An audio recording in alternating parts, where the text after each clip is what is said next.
Thank you for coming. My name is John Freeman. It's my huge pleasure to be here with Leila Slimani, who I think is one of the most compelling writers at work today, compelling in the force of her ideas when she writes essays, compelling in the force of her witness when she goes out in the world as a reporter, as a documentarian, to look at society, and most importantly, for the purpose of our conversation, compelling as a storyteller in the way that she gets us to dream ourselves into the lives of characters who are in the middle of complex and very charged interactions. The topic of our conversation is the writer in politics, but since politics is a fairly degraded dialogue, I thought it might be more interesting to try to broaden that to the writer in society. Because the novel, in many ways, is made up of questions about who is and how society works. And I think that's much more of an easy gateway for us into talking about literature and things which are beautiful, rather than simply turning Leila into a talking head.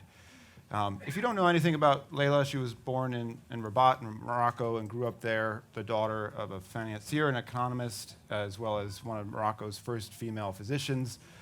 She was educated at university in Paris, where she studied politics, among other things, and acting. She briefly had a life as an actor. Thankfully, cast that aside and began to work as a journalist, went on staff at a newspaper called Jeune Africaine, and wrote about people in France, but also in the Middle East, covered the revolution in the Middle East. I think got a little tired of working as a journalist, moved back home. She had one or two children at the time, was given a gift of a writing course with a French novelist by her family one Christmas, and thankfully she went on that. And around the time that Dominique Strauss-Kahn scandal was breaking, and she began to write a story inspired by that, but about a woman.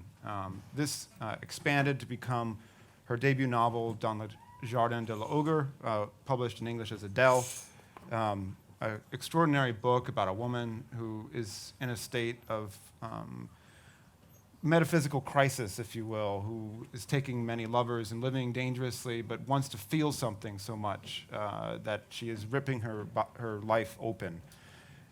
It won La Moumounia Prize in Morocco. Leila went to Morocco to tour the book, started to talk to people that she knew there, including maybe, I think, the nanny that you grew up with, and started to hear other stories that basically that she had not been told growing up about life and sex and silence in Morocco. She began to collect those stories, but first she went back to Paris and wrote the novel that we're here to talk about, among other things, Lullaby, which was just recently published in Norwegian. She's also the author of a collection of essays, The Devil is in the Details, a book of travelogue. She turned the stories that she collected in Morocco from women who were talking to her into a book called Sex and Lies, about the sex life of women in Morocco. She also turned that book into a graphic novel called Parole d'honneur, which basically takes that story and tells it in pictures as well. She's a remarkable speaker, figure, but also just a deep humanist, and I think for that reason, it's really interesting to talk to you now about literature and what it can do today. Leila Slimani. Thank you so much.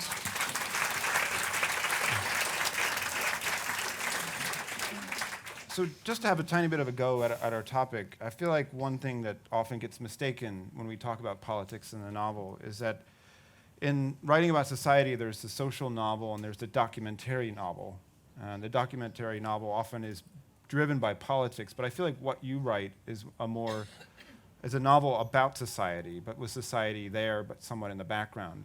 And I wonder if you can talk a little bit about that distinction, if you will, and just that distinction in French literature and the history of French literature, because I know you're a fan of Guy de Maupassant and other writers, and maybe you can parlay that out into Yeah, comment? the truth is, to be really honest, when I begin a novel, I never begin a novel saying, okay, I'm going to send a message to my audience or to tell them what I think about the world or about politics. What I care about is people, human beings. I just want to give the portrait of a very strong character, someone who fascinates me.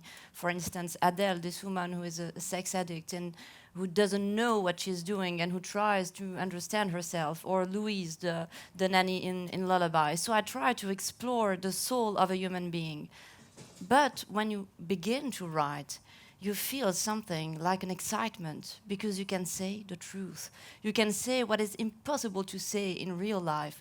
You can say what is impossible to express out loud in a cafe or when you are having dinner with people. And this possibility to say the truth makes me actually very excited, and that's why I write, and that's why it becomes political, not because I decide to say something about society, but because this ability of saying the truth and of being honest with people and of having no boundaries and feeling completely free to express myself and to say things that maybe people don't want to understand or don't want to know, but in a novel you can manage to express those kind of things. So I think that's why literature is always political, because if you really, really write in that way, if you really try to say the truth, of course you say something about society and about people. We had an interview last year and this year, it was all rolled into one, and in that you talked about growing up in Morocco and the way that you were taught to think freely and speak freely at home, but out in public there was another truth that you had to obey, if you will. And I wonder if you can talk about that gap between the ways that you were supposed to behave in public and the ways you were taught to think in the home, and how that gap makes literature possible, and if any of the books you were reading at that time as a teenager exploited or explored that gap. Yes, of course. You know, when I was a young girl and then a teenager in Morocco, I was a very, very angry woman. And I wanted to express myself all the time. And my parents, I think, were very worried about that, because I was living in a country where you can't say whatever you want to say. You can't have a sexual relationship when you're not married. You can't be a homosexual. You can't have an abortion. You can't say bad things about politics, about the king. At that time, it was the king Hassan II. So it was a very, very anxious situation, and my parents were very anxious about that, and telling me, you know, at home you can say whatever you want, you can express yourself, we can discuss, and you can tell what you want, but when you go out, shut up and never trust anyone, never say what you really feel. So it was terrible for me, as a young girl, to know that I had to live in a kind of hypocrisy and that I had to learn to lie. And my parents gave me that kind of education. They learned me how to lie. But at the same time, I was a very, very, very angry little girl. And as I said to you one time, I think one day my father was very angry against me, and he said something, and I answered him. And in Morocco, you don't answer your father.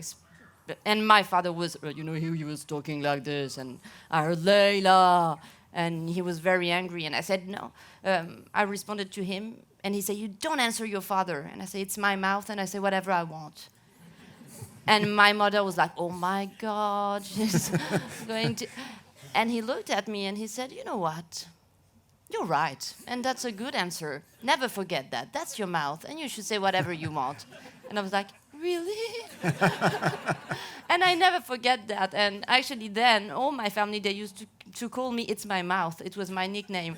So I was It's My Mouth, It's My Mouth. So, yeah, and when I began to read, I was like, wow, it's possible to express those things that my parents told me you can't express. You can, in a book, you can express whatever you want. And you can also express very complex things. And I was very much frustrated when I was a teenager about the fact that we were judging all the time.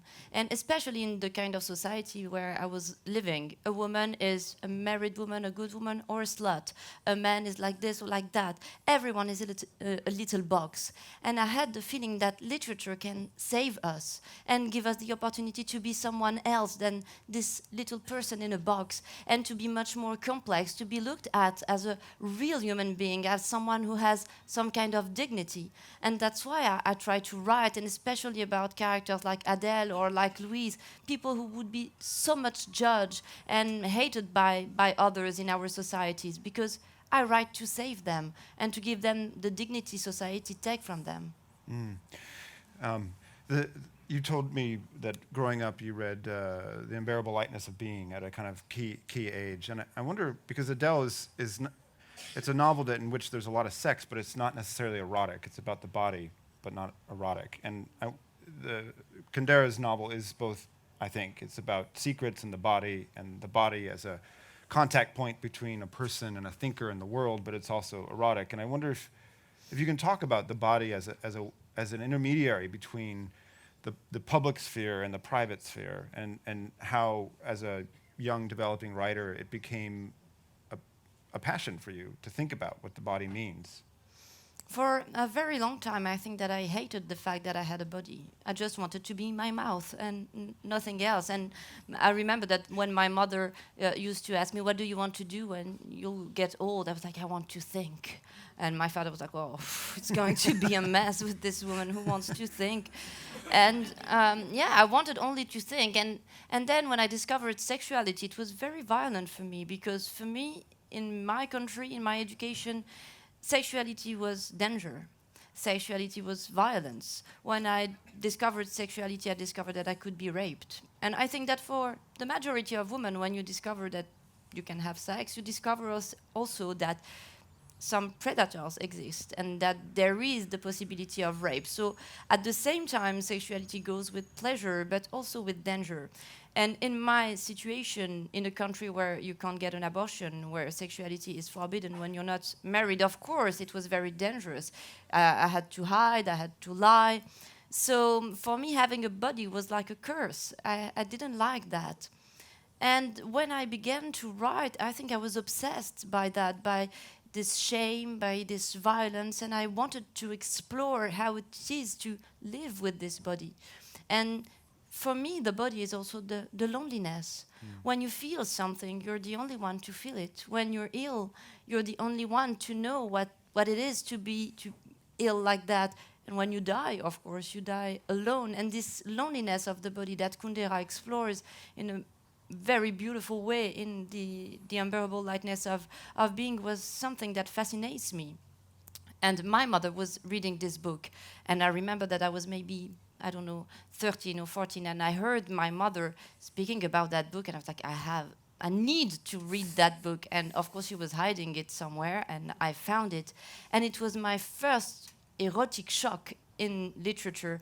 And it's not really an erotic book, but it talks about the fact that eroticism finds its way in this gap between the body and the spirit. That sometimes you want something with your spirit that your body doesn't want, and the reverse is also true. And I think that today, in this feminist moment where we speak a lot about desire, it's very important to embrace the complexity of desire. We don't want all the time things that are good for us. Sometimes we are attracted to bad things, to bad men, to danger.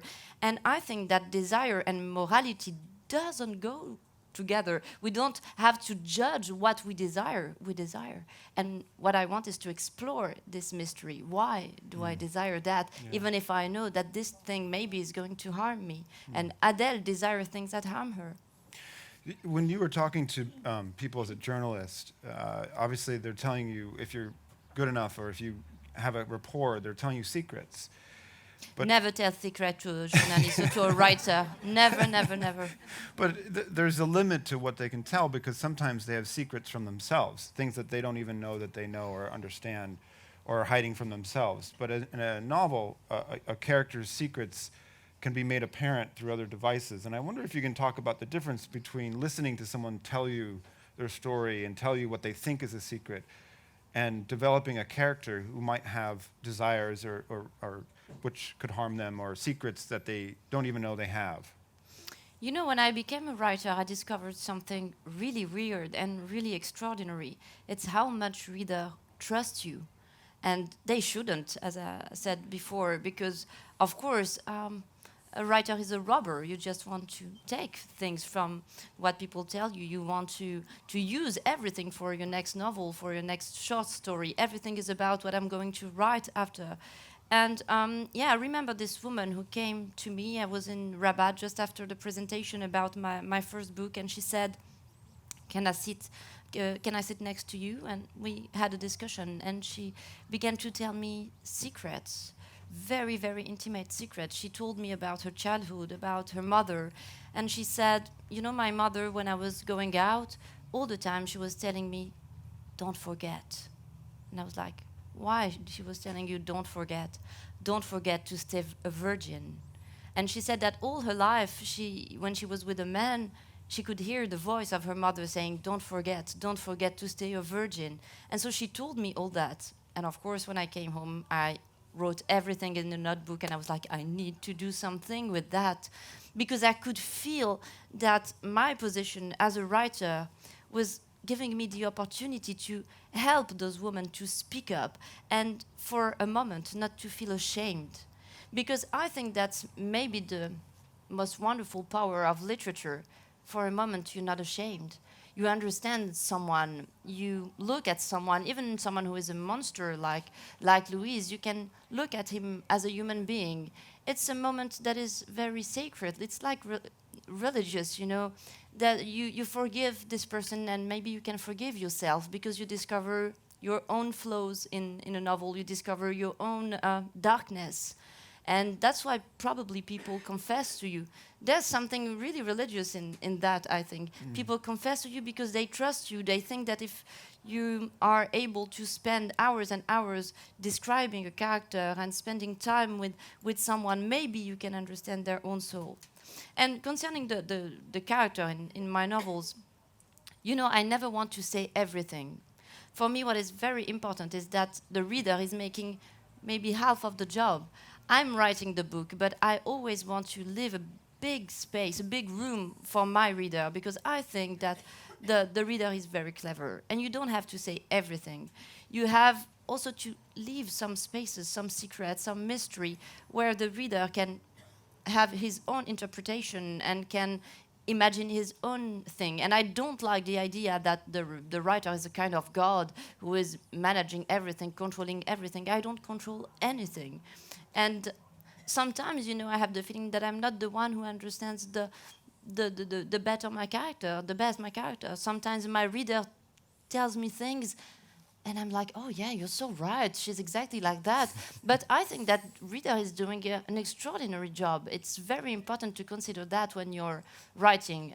When I write, I don't think of the reader like I want to please him, but I'm thinking of him like a companion. He's with me, his hand in my hand, and we are trying to understand this character together. I was rereading the book before coming here. My fourth time through. And on the fourth time through, I was picking up clues that you had been laying all along, which I hadn't really necessarily seen, because the story, if you haven't read it, is about Miriam and Paul, who are a couple. Miriam has just had her second child. She's a lawyer. Paul works in the music business. The novel begins with the murder of their children. I'm not revealing anything. It's on the first page by the nanny. And then you cycle back to them getting to the point where they decide to hire a nanny, because Miriam decides, after running into her friend Pascal, that she wants to go back to work. And the price of her job is the exact same price as what it would cost to hire the nanny. So they go through some interviews, and gradually it's revealed through a series of details. Miriam's last name is Sharfa. She has Berber rugs, that Miriam is North African. Paul is a white French guy. But it's not really made a lot of details of. And then at some point, they hire Louise. Louise comes in. Louise makes their apartment beautiful. She starts cooking meals. She starts doing everything. She becomes, Mary Poppins. She becomes Mary Poppins. But the line that really struck me was something about the fact that she had made them a perfect bourgeois home. And I thought, is it something about the bourgeois society in France or wherever that you need to somehow be a little bit dominant over someone in order to be bourgeois? Because at that point you realize that Miriam is working 20 hours a day in order to create this fantasy of a home that Miriam and Paul, with their long jobs and hours, could not themselves create. What is weird is that I think that Louise, the nanny, is fascinated by the bourgeoisie much more than Miriam and Paul. Miriam and Paul belongs to what we call in France the bobo, bourgeois bohème. They are bourgeois, but they don't want to look like bourgeois. They want to look cool, and they are very open-minded, and they live in a nice neighborhood, and they want to mix with other people from different social backgrounds and different ethnic backgrounds, and they eat quinoa, and they do bicycles, you know, those kinds of very nice and open-minded people. So they don't want to look like the bourgeoisie. And Louise is the contrary. She comes from a very lower background, but she is fascinated by the bourgeois way of life. She wants a very clean house, and she wears very old dresses, and she looks like Mary Poppins. Actually, she believes in that fantasy of Mary Poppins. So that was very interesting for me to sort of reverse the fascination for bourgeoisie. The bourgeois don't want to look like bourgeois, and the nanny tries to give an education to those children, a very bourgeois education. And that's probably why also she doesn't like or she doesn't get along with her own child. Because her own child is not a bourgeois. She's a girl that she despises her own child, and I think that's because of this question of social class.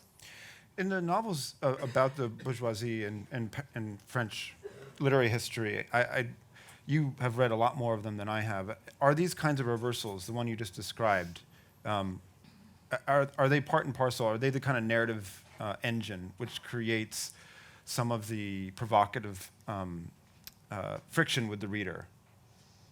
You know, I think that, for instance, in Les Bonnes de Genet or in Journal d'une femme de chambre by Octave Mirbeau, it's very different because you have a very harsh and violent vision on bourgeoisie that is very relevant, I think, for that time. But it's a real exercise of criticism of this bourgeoisie. For me, it was very different. My point was not to criticize a class, it was to criticize a behavior. And I think that this behavior actually is not defined by the class. It's this behavior where you despise people, when you humiliate people, but everyone humiliates, poor and rich people. We are all humiliating people, and it doesn't depend on the fact that we belong to this class or to another class. So actually I wanted more to describe the universality of humiliation, because Louise is very violent to some people. She's very, for instance, she's racist, and she despises the other nanny. And Miriam also is humiliated her. So they are all there is violence in every social class in my book. There's Miriam goes back to work, and she's working for her friend Pascal, and in her first couple months of work, you have this line where it says she never said no. And it comes shortly after a scene where Louise has become sort of the perfect nanny. She's doing everything, but you're starting to see just how much work that her employers are willing to let her do or to encourage her to do. You know, what a fantasy, a woman who never say no, who say yes to everything. But I wanted to make sort of, it was very ironic, because Louise, as Miriam, they never say no. Louise, she wants to do everything because she wants to please so much Miriam and Paul. But Miriam is the same. She says yes to everything, and she works so late, and she wants to be at the same time a mother and a wife, and to have a career and to be perfect. And you know, actually, I think that now the next fight for women, the next fight for feminists is not to do more, it's maybe to do less. Let's fight to do less, and for men to maybe do things that we are doing, plus our career and everything. But I wanted to say that maybe what we need today is to do less. There's a great dinner party scene a third of the way through the novel where guests come over Louise has begun cooking these elaborate dinners, and Paul's sitting at the head of the table, and he's talking about Louise as if she's an object, or sort of that she's his creation in a way. And He's very proud of his nanny. Yes. And you know, when I was writing the book, I used to listen to my friends, and they would all say, "Ma nounou, my nanny." And I was like, no, she's the nanny of your children. But adults, they always say, my nanny. Do you know my nanny? My nanny is very... And for me, it was telling something, the fact that we say my nanny as if she was an object, as if she was, as you said, your creation, and you're so proud of her. There is also something, a sort of competition between couples. My nanny is better than yours. My nanny is more Mary Poppins than yours. My nanny worked later than yours. And it's very interesting to look at that competition, because if your nanny says no to nothing, if she does whatever you want, of course you're free, you can go out, you can work more, and you win in this competition. But it's very violent. It's an amazing 21st century scene about power and family, and you know, over the course of this novel, you start to hear from other people, because about halfway through, you start to hear from people who are involved in the court case. The novel cycles between Miriam, Louise, Paul, and other people. They have a friend named Emma, who has a child named Odin. Since we're in Norway, I'll mention this. She finds it so cool. Yeah. But you know, your first novel, Adele, is in 2 points of view. It's Adele, and then in the second half, it's Adele's husband. And this has more than 10 points of view. Why did you feel like that was important to this particular book? Because when I began to write the book, I understood that it would be very, very complicated to have only one point of view on this nanny. She's a kind of monster. At the beginning of the story, you understand immediately that she did something terrible, something tragic, that she killed the children, but no one knows her. And actually, that's probably also why I write, because I think that we never know people. People always tell you, I know you because I know where you are from and what social class you are and this and that. But that's not true. No one knows us, and we never know anyone. And so this woman, I wanted to describe her like in a puzzle. I give you some pieces of the puzzle. Of course, you won't have the whole puzzle, but I give you different point of view of the neighbor, of the young boy she used to take care of Miriam. And then you will see that they all have a different point of view, that they all look at her in a different way. And so you will see that, of course, no one knew her. No one knew her. And that's what I wanted to show, this loneliness, the loneliness of this woman who was just like a shallow, a glimpse. And people saw her in a stair, people saw her in a street, and she was nothing. She was invisible. So that's why I wanted to put her into pieces, to tear her into pieces, and she's nothing at the end. One of the heartbreaking scenes towards the end is the family's driving by in a car, and they see her outside of the house in her own neighborhood, and it's like seeing a stranger in a way. This book has been published in 43 or 44? 40, every time I speak to her, it's more. 44 languages. You've been on the road in an admirable, perhaps physically tiring way, but you seem to be energized by it, and I'm curious what the different perspectives and attitudes towards domestic workers, nannies, whatever you want to call the people that work inside the home taking care of children and things like that, have been in the places you've traveled to. I was in Lebanon with family, and I was with friends from the Gulf and friends from Lebanon, and the friends from the Gulf were absolutely appalled that the driver that we were using came up and had lunch with us. And I think that probably breaks down even within parts of, you know, regions, Europe, Middle East. Course, and of what's course. it been like for you and the nannies?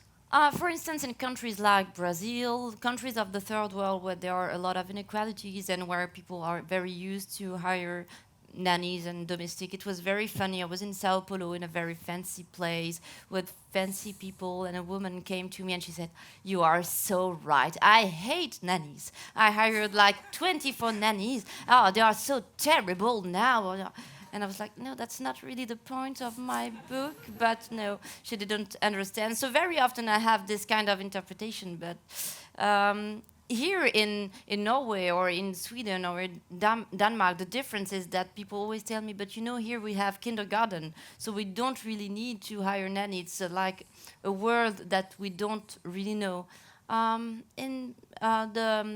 instance, in Russia, in Republic Czech, in Hungary, it was very strange because people were very violent towards me, saying, I think it's really wrong that this woman gave her children to a nanny. That's because of her that they were killed. So they were really judging the mother. And then I understood that in their countries, on TV, you have spots saying, if you don't stay with your children until the age of 3 and give them to someone else, it can have very bad psychological consequences on the children. So for women, it's very good to stay with your children. So there is a lot of pressure on women to stay with their children.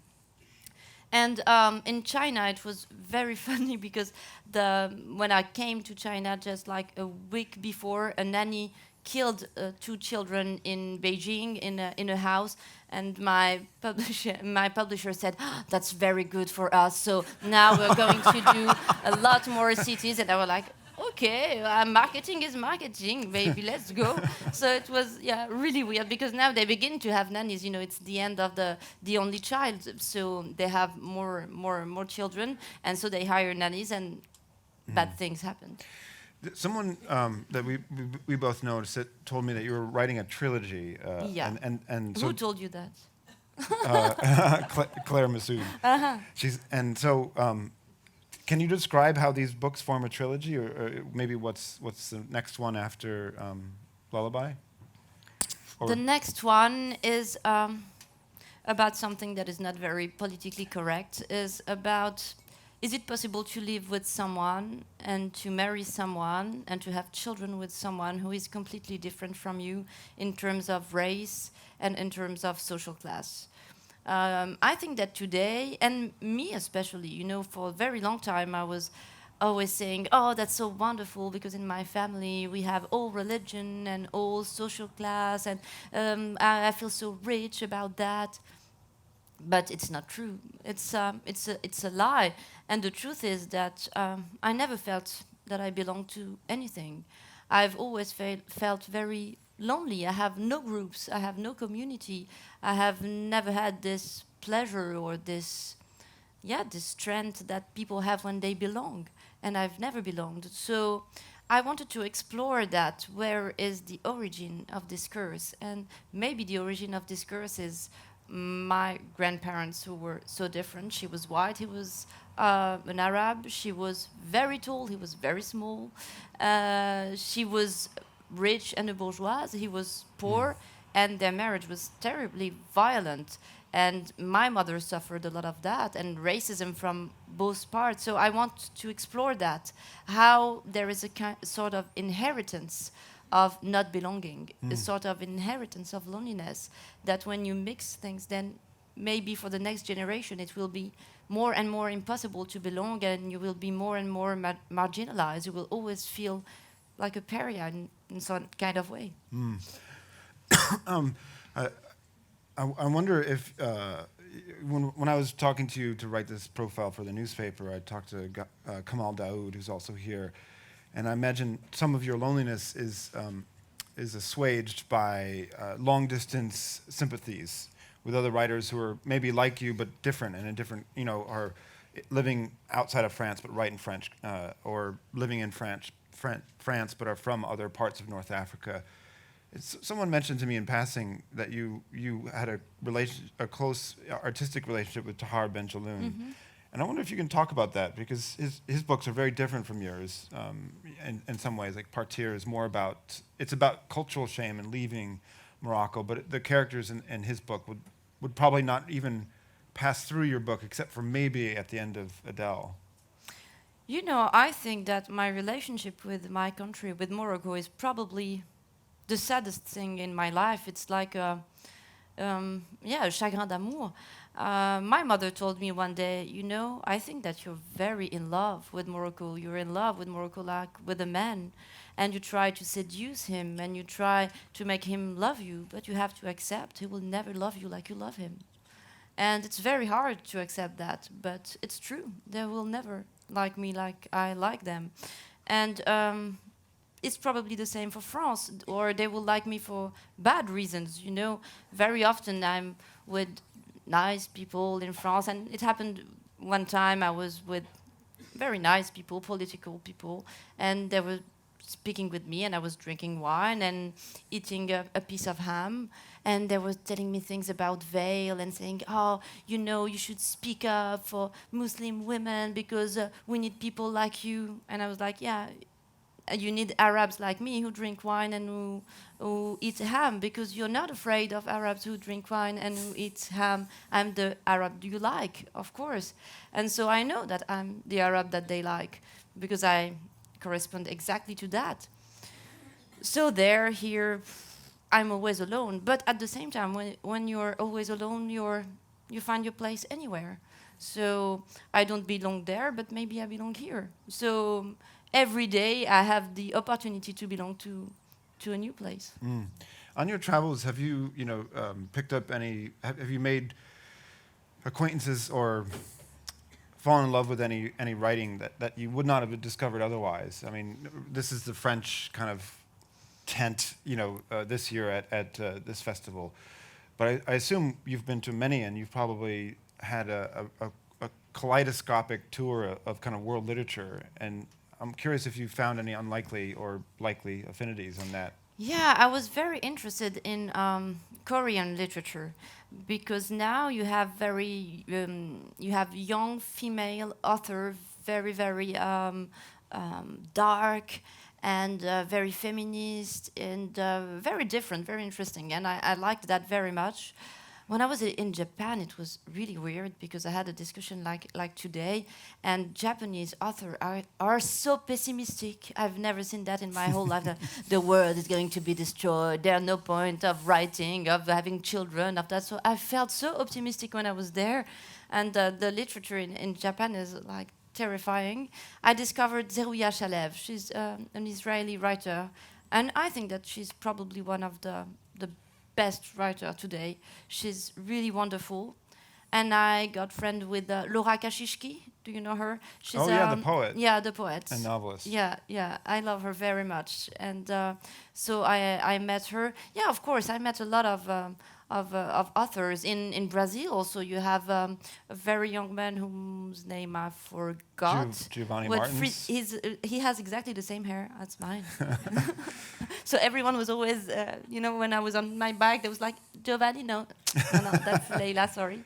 So yeah, in Brazil you have very interesting things too, and I love that. I love meeting new authors, and we write mail and we try to share about work. And when I feel very depressed and I can't write, very often I bother my friend Laura Kashishki or Zerouia, and I'm like, I feel so lonely and I think I will never write again. And they're like, no, it's completely normal, don't be worried. So I need them, I need my friends. And last question before I open up to questions from the audience.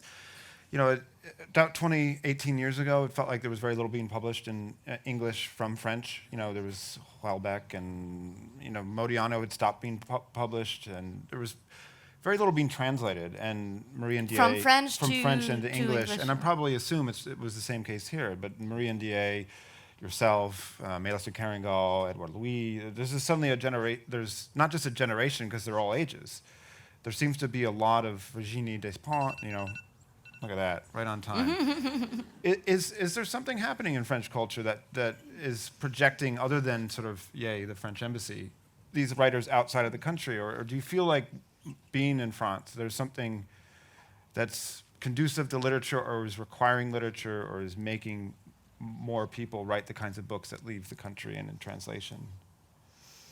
I don't know. I think that maybe in the 70s and the 90s, there was le nouveau roman, and then after this wave of autofiction, people writing a lot about themselves, their own life. And I remember that I had a discussion with my publisher in Penguin in the US, and he told me, for us Americans, it's impossible to translate that. People are not interested in this kind of literature. And now we have the feeling that French authors speak about the world and not only about themselves. And I think that for a long time, the French literature, even if it was not true, had this reputation to be too much intimate and too much focus on the belly of the author, looking at himself and complaining and trying to understand who he was. So we didn't have the reputation of speaking about the world and of being universal. And I think that now we have maybe this reputation now to speak about the world. Well, you have 8 minutes to ask questions of the person who's not a god, but is godlike in the way she writes. A Leila. priest to whom you can confess. Yes, there's a. You can step behind the curtain, ask her anything. Is there anyone with a question for Leila There. Slimani?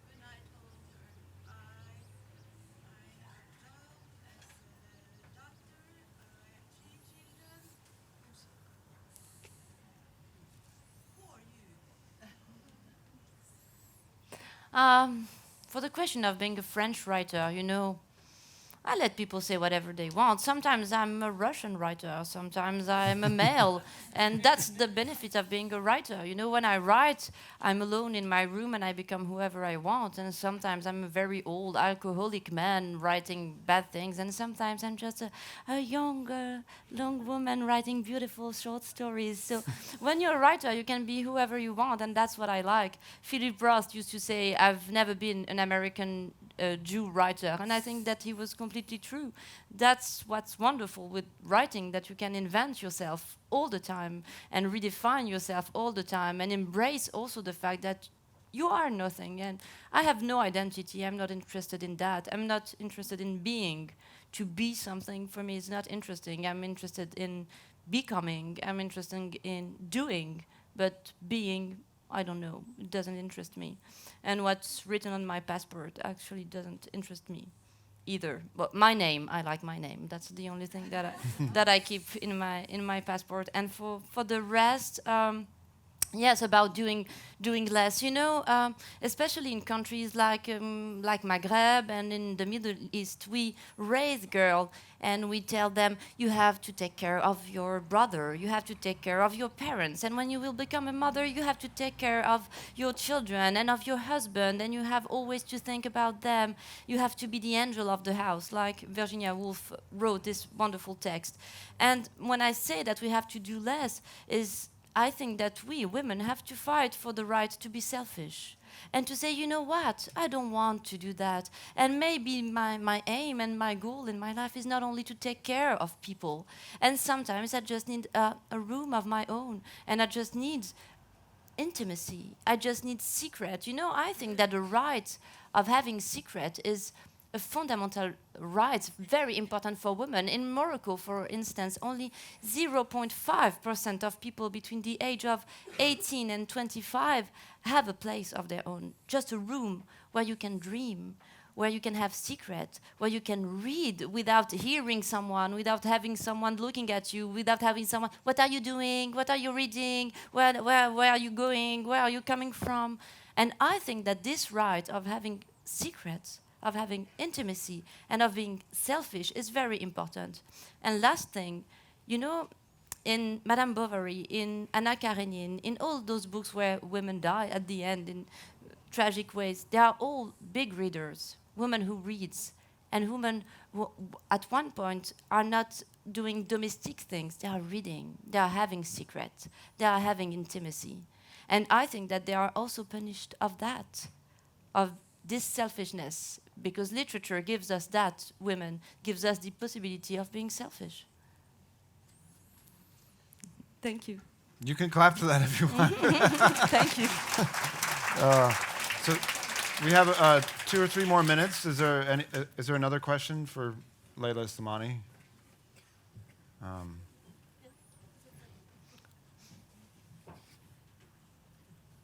Don't be shy, don't be shy.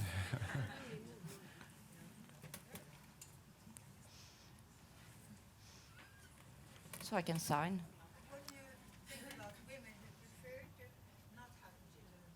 They have their home, they live their lives, and they don't have any children. Can't have it. You know, my idea is that live and let live. I have a lot of, it's very difficult to live for me, and I try not to judge people. Everyone does what he wants to do. You want to have 5 children, you want to have no children, to marry, not to marry, to divorce, you can do whatever you want. I've never judged people. I don't give a damn about that. I think that it's very difficult to live, and life is hard, and we shouldn't spend energy judging people.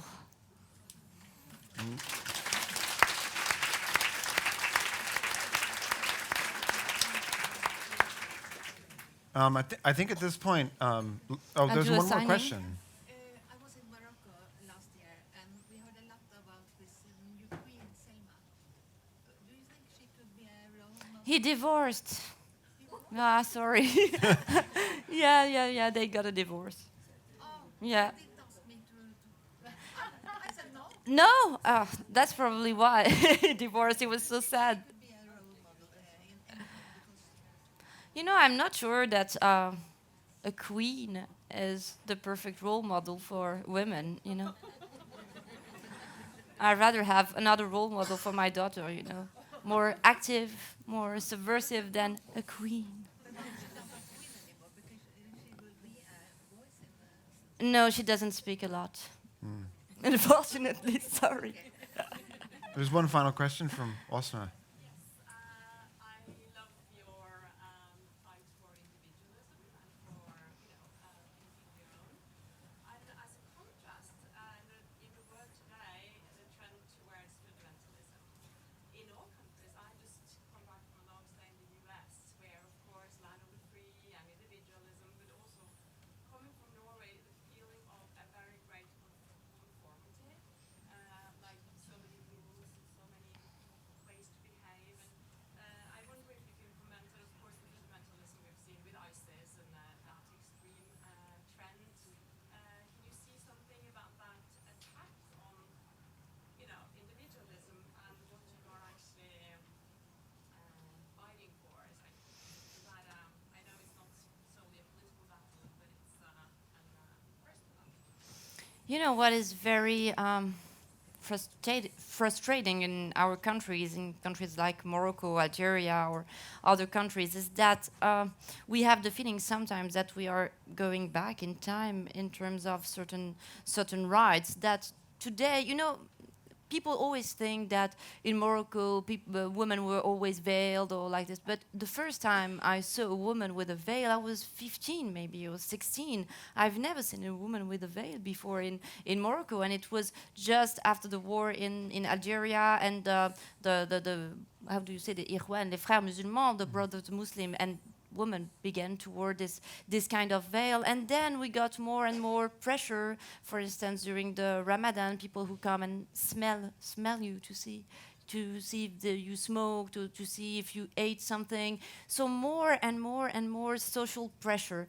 And I try to, I respect everyone. If you want to be religious and you want to do your thing, you do it. But I don't want people to force me to do something I don't want to do. So I always say that I don't fight women who have veil. They do whatever they want because I fight for the choice for everyone to do what he wants to do. But I want them to have the same attitude towards me. If I fight for you, you fight for me. And you fight for my right to wear a miniskirt if I want to wear a miniskirt. So that's the problem in our countries. It's the problem of reciprocity. We have always to fight in only one way. No, I respect you, but if you really understand the meaning of democracy and the meaning of individual rights, you have also to accept that I'm different. And maybe, and I know that, you know, I represent no one because I'm, as I was saying before, I'm very, represent maybe 2% of the population in Morocco. I'm a bourgeoise, I'm a francophone, I'm a woman who was educated partly in France, so I don't represent the majority, but I fight for my right to be respected as a minority. And even if you don't represent the majority, you have the right to live in a country and to see your rights respected. And that's the big fight today. And it's very, very difficult to live in those countries where everything is very gregarious. You have to do as the group.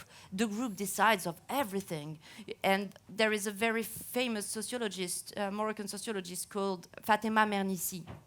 And she was writing about what we call in Arabic al-hudud. Al-hudud are the boundaries, invisible boundaries. And when you are a little girl, it's like what I was saying before, never forget.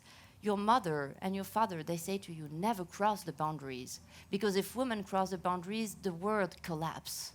And you have that on your shoulder. You always have the feeling that if you do something wrong, the whole world is going to collapse. Your family, your clan, your village, your town, the honor of everyone. But the first time you cross the boundary and you discover, no, nothing collapsed. Or maybe now people who don't like me, I don't like them either. And I don't give a damn. So it's very important also to learn that to people. And I would finish by a story of a young girl. She was wearing a veil, and it was in Rabat. And she came to me. I was with my mother, and I did a presentation. And she said to my mother, "Are you angry against your daughter? Is it difficult to live with her?" And my mother said, "No, why?"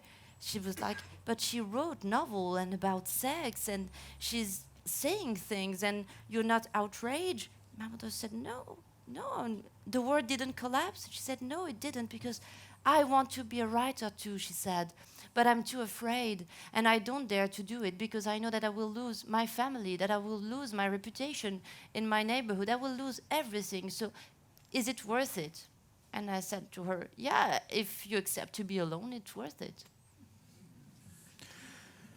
Leila Slimani, she'll Thank be you. signing books by the gate of the tent. Thank you. Thank you, John. Yeah.